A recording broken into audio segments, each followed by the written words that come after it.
Meus irmãos, o texto que nós iremos trabalhar nessa noite é o Salmo de número 133.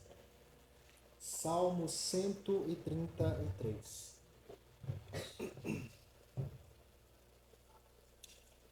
Pensando que o mês de maio é o mês da família, as nossas mensagens terão como objetivo abordar algum aspecto da família. E hoje eu quero falar um pouco sobre a família da fé, especificamente acerca da importância da unidade, a importância de ser um corpo com Cristo e ser um corpo com vários membros. Por isso, esse texto ele vai nos ajudar a entender a bênção da unidade. Salmo 133, nós lemos o seguinte: Ó, como é bom e agradável viverem unidos os irmãos. É como óleo precioso sobre a cabeça, o qual desce para a barba de Arão, e desce para a gola de suas vestes. É como o orvalho do Hermon, que desce sobre os montes de Sião. Ali ordena o Senhor a sua bênção e a vida para sempre. Amém. Pai Santo, nós te louvamos, pois o Senhor é digno, ó Deus. E nós fomos criados para isso. Queremos, ó Deus, suplicar ao Senhor neste momento que fale conosco pela tua palavra. Traga orientação, conforto, consolo. Faça, ó Pai, aquilo que te apraz e aquilo que redunde em glória para o teu santo nome. Ajuda-nos, ó Deus, é o que nós te pedimos, no nome do nosso Redentor Jesus Cristo. Amém. Meus irmãos, como eu disse, eu quero falar hoje rapidamente sobre a bênção da unidade. E é muito importante nós tratarmos desse assunto quando pensamos em família, especificamente a família da fé. Porque nós somos muito diferentes. Todos nós somos diferentes. Temos características diferentes, gosto diferente, preferências. Mas de forma misteriosa o Senhor nos chama a vivermos unidos. E a unidade cristã é uma das grandes ênfases na Escritura Sagrada. Lá em Jeremias 32, 38 a 39, Deus declarando para o povo, ou reafirmando a sua aliança com o povo, com aquela declaração temática: eu serei o seu Deus e vós sereis o meu povo. Ele diz que vai dar um coração novo, vai criar em nós uma unidade, vai nos unir para que nós possamos ser um só com Ele, para que nós possamos ser um povo que adora o Senhor.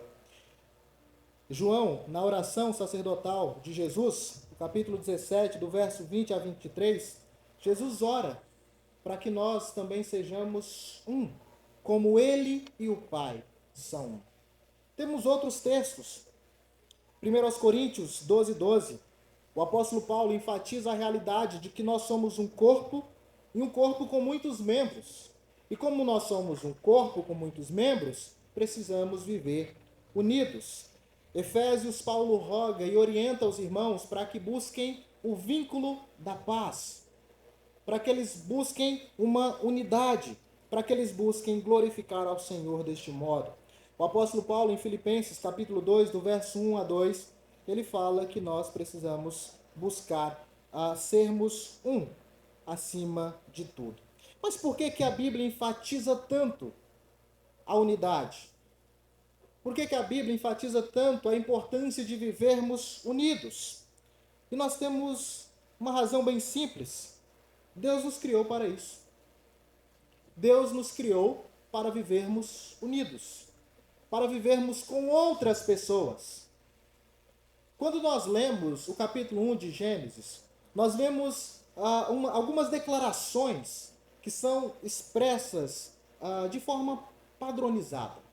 Deus diz algo, as coisas passam a existir e no final Deus contempla aquilo e há uma declaração. Viu Deus que isso era bom. Viu Deus que isso era bom. Viu Deus que isso era bom. Viu Deus que isso era bom. No final, Deus viu que tudo era muito bom. O que é interessante? Isso no capítulo 1. No sexto dia, Deus criou os nossos pais. E quando nós lemos o capítulo 2, nós temos uma declaração com mais detalhes do sexto dia. E nós vemos que naquela sequência de tudo que era bom, bom, bom, tinha algo que não era bom. Não era bom que o homem estivesse só. Desde a criação, Deus entendeu que nós não fomos criados para vivermos sós. Precisamos de mais pessoas próximas a nós. Precisamos de pessoas para vivermos em unidade. Contudo, nós sabemos e conhecemos a história. Os nossos pais pecaram. Os nossos pais falharam. Desobedeceram ao Senhor. E a consequência disso, e a consequência desse pecado, é que a união se tornou algo difícil de ser vivenciado. O capítulo 3, e vamos aí até o capítulo 6 de Gênesis, e depois toda a história humana, nós vemos vários conflitos e relações sendo rompidas. Primeiro nós vemos o homem e a mulher rompendo um laço de harmonia e de integridade. Depois nós vemos a relação de Deus com o homem sendo rompida. E depois, quando olhamos para a história, vemos como a união se torna algo mais difícil. Dois irmãos, um mata o outro irmão por inveja e ciúmes. Isso se torna uma prática comum na história do povo a partir daquele momento. Então, a partir do pecado, as coisas ficaram difíceis. As pessoas passaram a ser mais egoístas e pensam cada vez mais em si. E esse é um dos grandes problemas para a unidade, o egoísmo. Porque se você vive com o outro, você tem que parar de pensar um pouco mais em si e pensar mais no outro. Mas se eu vivo com alguém e o meu interesse é ser satisfeito em todos os aspectos, você vai se tornar uma pessoa pesada.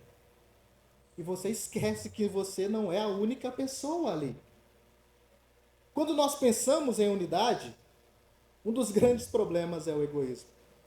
Nós achamos que tudo gira em torno de nós.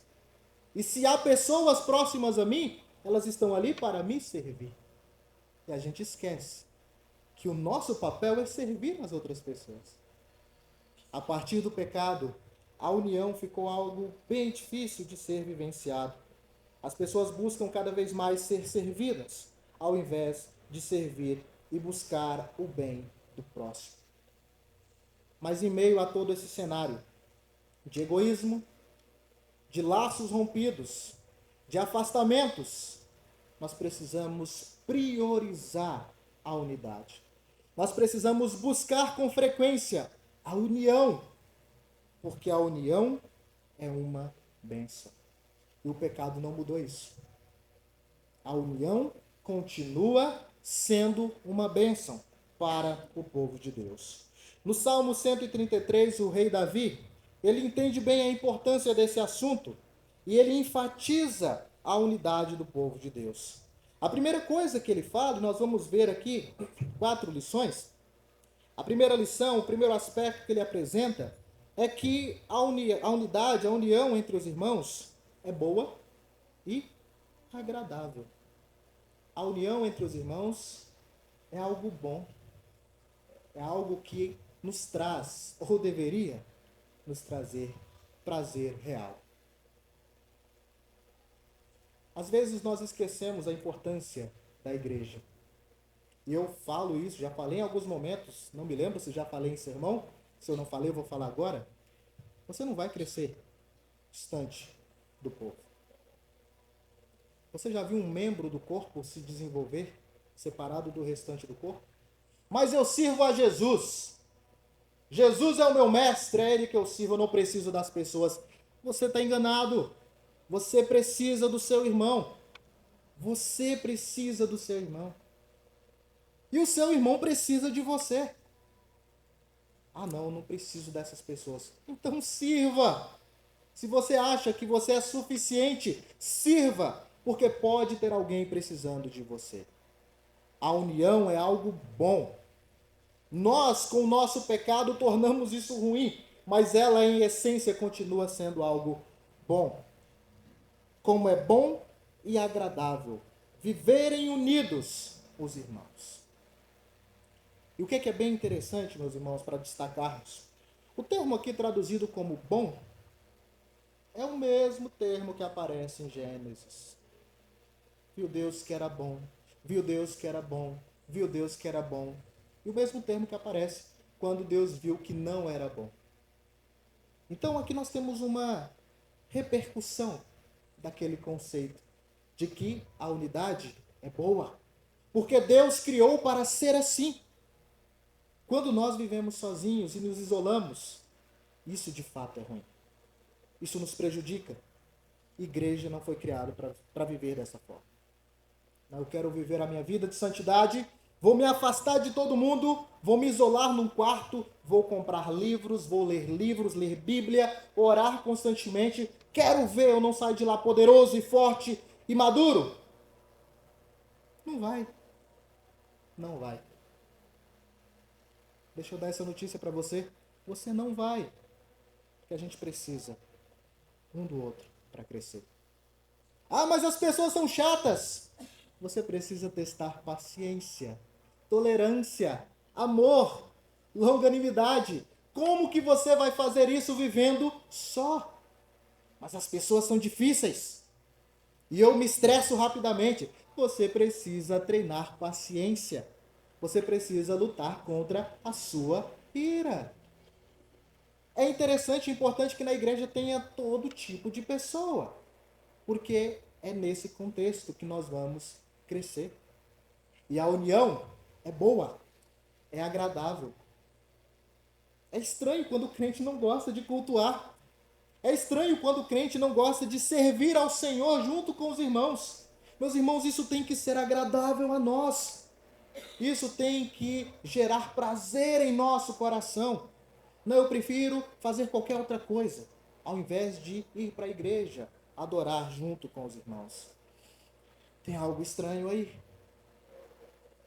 Talvez você precisa reavaliar a sua compreensão do que é ser crente e do que é ser igreja de Cristo Jesus. Nós precisamos observar como estamos entendendo a união, porque a unidade entre os irmãos é algo bom. A unidade é boa e agradável. O que se tem em vista quando olhamos para esse texto, e é muito interessante pensar aqui no contexto, é o seguinte: nós estamos lidando com os cânticos dos degraus. Eram aqueles cânticos que o povo de Deus expressava, sabe quando?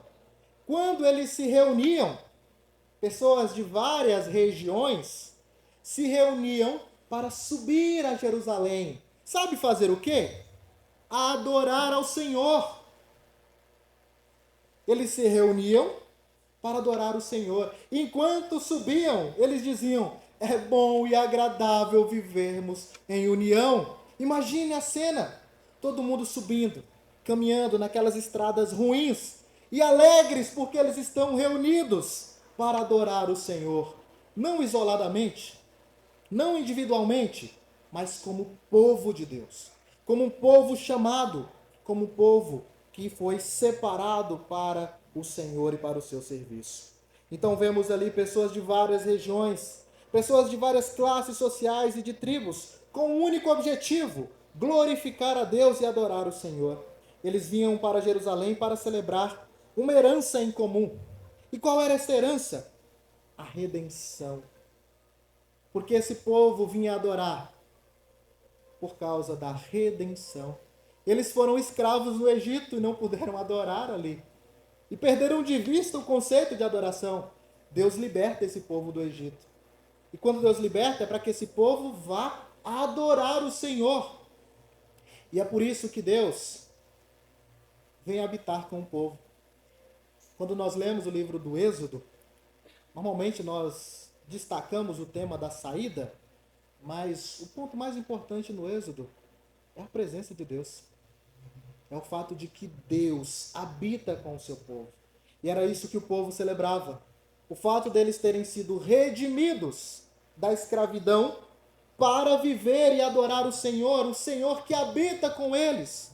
E é isso, meus irmãos, que nós fazemos quando nos reunimos. Nós cantamos e nos alegramos o fato de Deus ter nos redimido, não do Egito, mas de algo muito pior, do pecado e das suas consequências. E além disso, nós também nos alegramos e adoramos o Senhor, porque Ele habita no meio de nós. Ele é o Emanuel, Deus conosco. O Senhor Jesus prometeu que iria, mas que Ele estaria conosco todos os dias, até a consumação dos séculos. Então nós celebramos a mesma coisa, a redenção e a presença de Deus. Então é estranho quando o crente não quer viver junto uns com os outros. Que é como se ele estivesse dizendo que Deus não é tão importante para ele. Porque Deus se reúne com o seu povo para que nós o adoremos.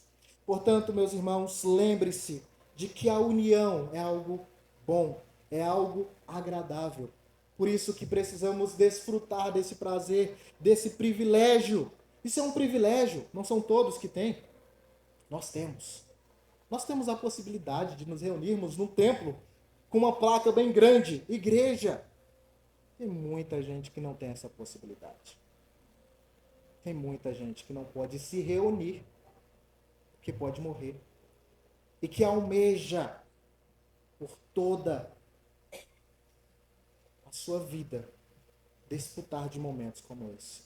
Não pise sobre um privilégio tão importante, que é viver unido com os seus irmãos. Como é bom e agradável viverem unidos os irmãos. O salmista enfatiza também que a unidade é uma bênção que provém de Deus. Ela provém do Senhor. Ele compara a bondade da união com a unção com óleo. O termo é como. É interessante, né? Quando isso aparece no texto, quando esse termo aparece, porque ele está dizendo que viver em união é agradável porque é como o óleo precioso sobre a cabeça, o que desce para a barba de Arão e desce para a gola de suas vestes.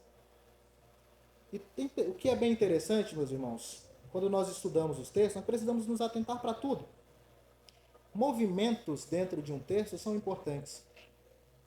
Repetições dentro de um texto são importantes.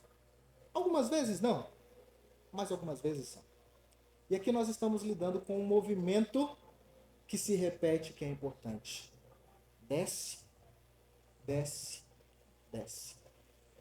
Essa figura de cima para baixo, principalmente em linguagem poética, nos lembra algo muito importante. Aquilo que vem de Deus para nós. Viver em união é uma bênção de Deus. Foi Deus que nos abençoou com a possibilidade de vivermos unidos.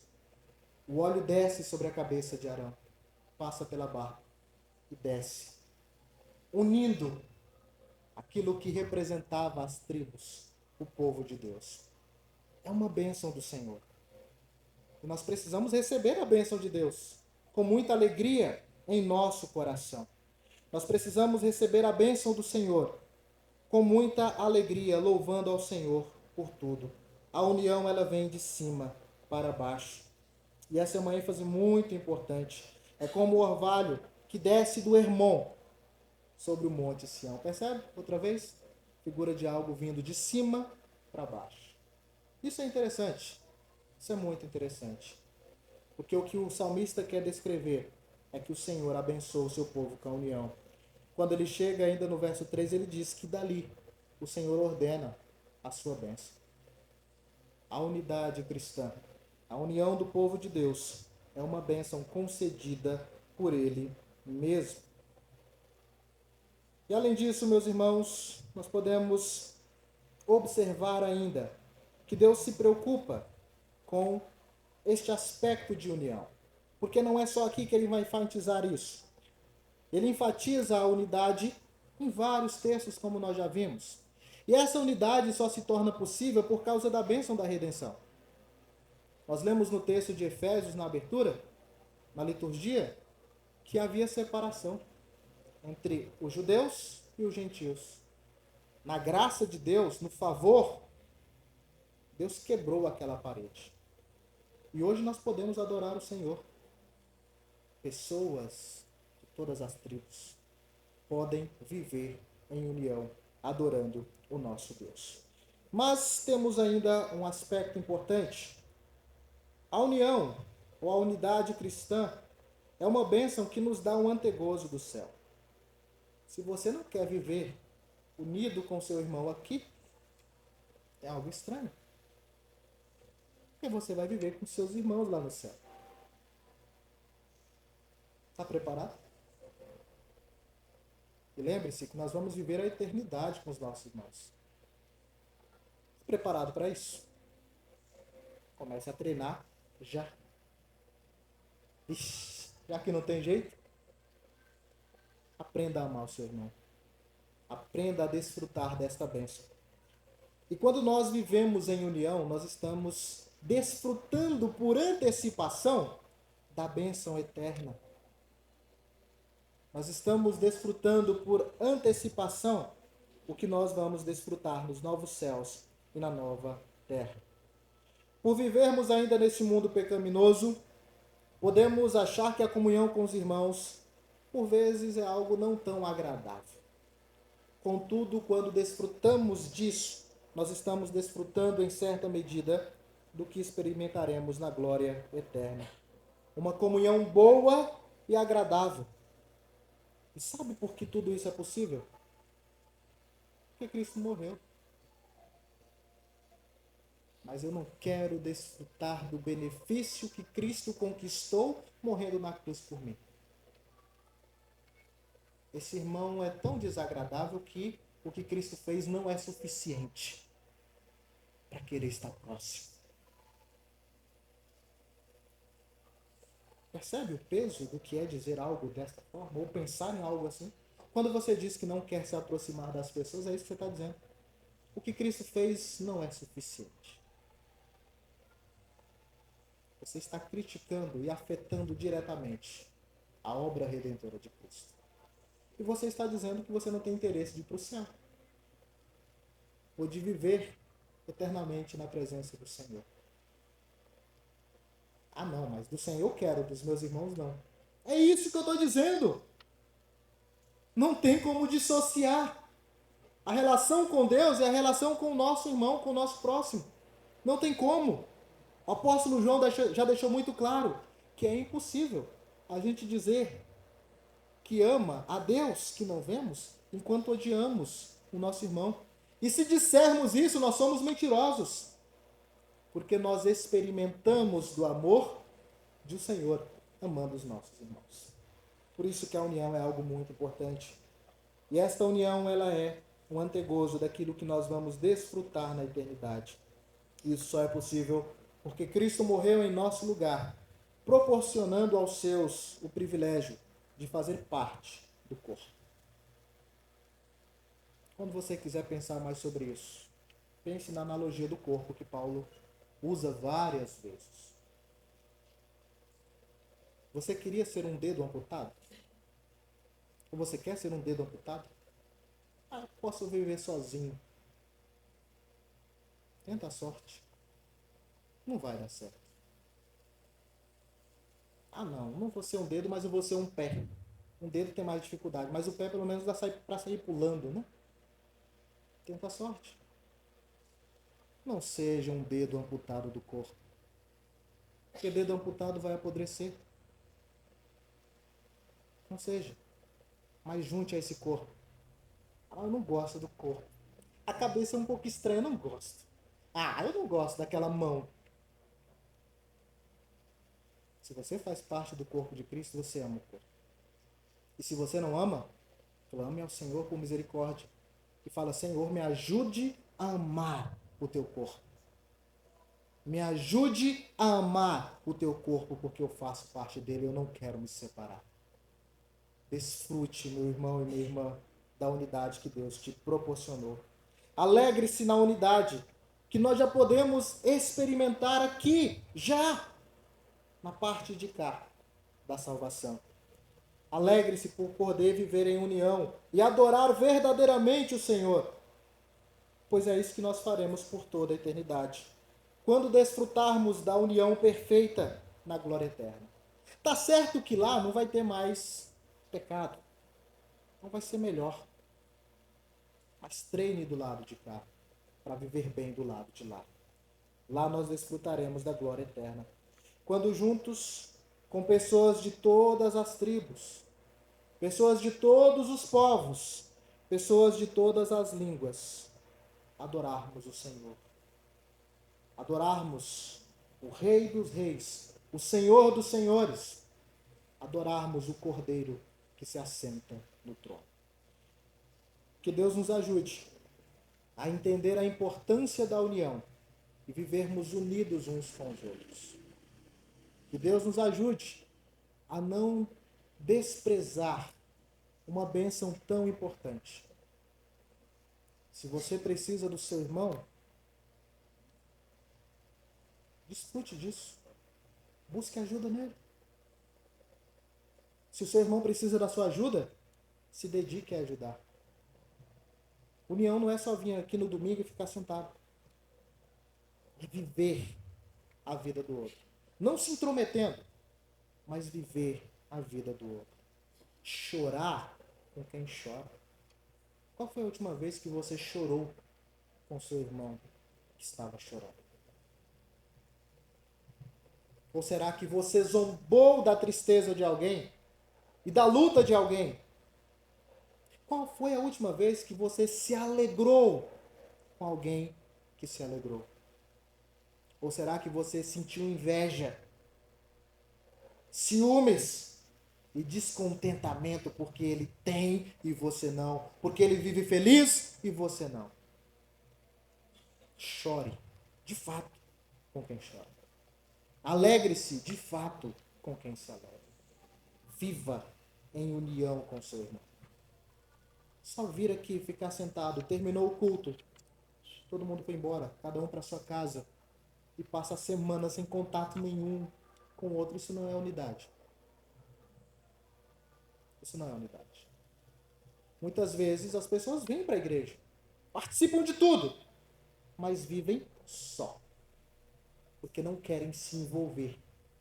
Ah, não gosto de me envolver com as pessoas, eu prefiro ficar na minha. Ser igreja é se envolver. É deixar que as pessoas se envolvam na sua vida. E tem algo muito importante. Muitas vezes as pessoas vivem só porque elas falam: ah, a igreja precisa cuidar de mim. Eu estou triste, a igreja está distante. As pessoas não estão me procurando. As pessoas não me ligam. As pessoas não me mandam mensagem. A igreja é isso. A igreja está distante. A igreja não faz isso. A igreja não faz aquilo. E aí você para e faz uma única pergunta: quando você fez isso por alguém da igreja? Sabe qual que é a resposta mais comum? Eu nunca fiz.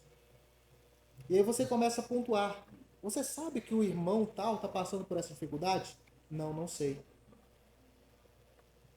Mas eu só quero ser servido. Eu não me importo com a dor do outro. Eu não estou aqui para servir o outro. É isso que as pessoas dizem quando querem ser cuidadas e cuidadas, mas não estão aptas para cuidar. Viver em unidade é viver a vida do seu irmão.